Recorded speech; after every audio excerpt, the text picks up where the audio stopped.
नहमदुहु व नुसल्ली अला रसूलिहिल करीम अम्मा बाद फ़ाऊज़ु बिल्लाहि मिनश शैतानिर रजीम बिस्मिल्लाहिर रहमानिर रहीम। अस्सलामु अलैकुम डियर व्यूअर्स। हमारा आज का टॉपिक है वज़ू के वाजिब होने की सूरतें।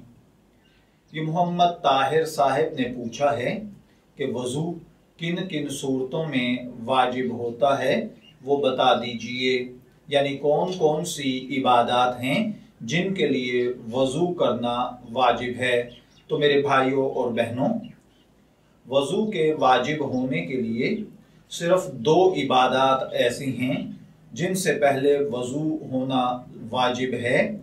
बकिया इबादत ऐसी हैं कि कुछ के लिए वज़ू का होना फ़र्ज़ है, कुछ के लिए सुन्नत है, लेकिन जो वजूब की सूरत है वो सिर्फ दो हैं। नंबर एक, बैतुल्ला के तवाफ़ के वक्त बावुज़ू होना वाजिब है।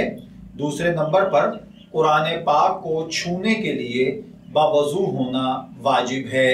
मैं दुआ गो हूँ कि अल्लाह ताला हमें इन बातों को समझकर इनके मुताबिक अमल करने की तौफीक अता फरमाए। शब्बीर अहमद को इजाज़त दीजिए, फिर हाजिर होंगे किसी नए टॉपिक के साथ। तब तक के लिए अल्लाह हाफिज़।